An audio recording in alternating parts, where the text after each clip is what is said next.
Hello guys, আসসালামু আলাইকুম। This is traveller উজ্জ্বল। আমার আগের ভিডিওতে আপনারা দেখেছেন যে মামুন কিছুক্ষণ আগে এখানে যেখানে আছি তার কিছুটা আগে বাইক থেকে পড়ে গিয়েছিল।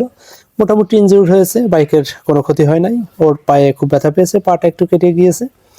এই যে বাচ্চাদেরগুলো দেখতেছেন না, বাচ্চাগুলো কিন্তু খুব হেল্পফুল। এরা স্থানীয়, এই এলাকারই। সামনে ওরা যাবে, সামনে ওদের বাসা। লামা বাজারের আশপাশে সম্ভবত ওদের বাসা। আর আমরা যাচ্ছি এখন লামা বাজার। রাস্তাটা একটু দেখেন, কি ভয়ঙ্কর রাস্তা ছিল। এই রাস্তাটা এখন একটু ঢাল কম, বাট যে সময়টাতে মামুন পড়ে গিয়েছিল ওই সময়টাতে রাস্তাটা চরম মাত্রায় ঢাল ছিল।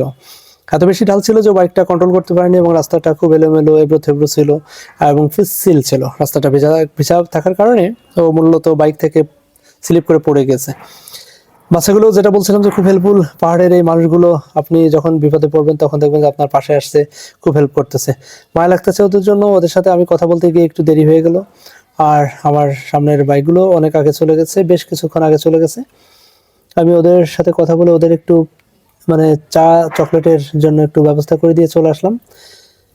সুযোগ থাকলে আমার বাইকে আমি ওদেরকে নিয়ে আসতে পারতাম, বাট আমার MT-15 যেহেতু পিছনে ব্যাগ ছিল, ওদের নেওয়াটা পসিবল হচ্ছিল না।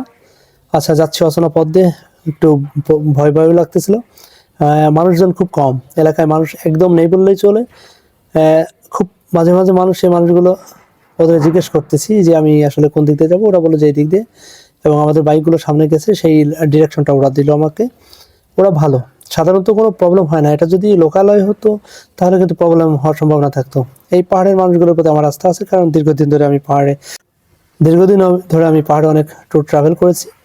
একদম পাহাড়ের গভীরে গিয়েছি। মানুষগুলো সাধারণত খুবই ভালো হয়, ওদেরকে বিশ্বাস করা যায়। দেখেন, একদম নির্জন, কোনো মানুষ নাই, কোনো ঘর বাড়ি নাই, কোনো কিছু চোখে পড়তেছে না।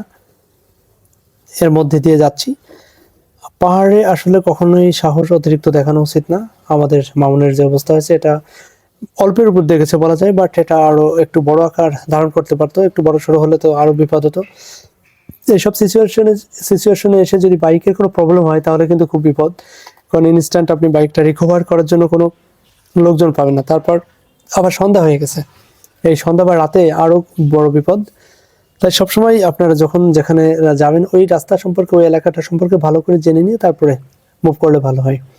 তো যাই হোক, সামনের দিকে আগাচ্ছি। এখন মনে হয় খুব সহজেই লামা বাজারের সন্ধান পেয়ে যাব। লামা বাজারে গিয়ে মামুনের প্রথম হচ্ছে যে প্রাথমিক ট্রিটমেন্ট চলবে। ওর যেখানে কেটে গেছে সেখানে বেশ কিছু ডাক্তার খোঁজ করে একটু ট্রিটমেন্ট নেব। যদি এখন সন্ধ্যা, পাহাড়ে কিন্তু সন্ধ্যার দিকেই মানুষের সমাগম কম থাকে বাজারগুলোতে, যতটা জানি। তবুও যাচ্ছি, আশা করি পাবো। আর আমার এই ভিডিওটা ভালো লাগলে লাইক কমেন্ট দিয়ে পাশে থাকবেন। আপনাদের জন্য অনেক অনেক শুভকামনা। আল্লাহ হাফিজ।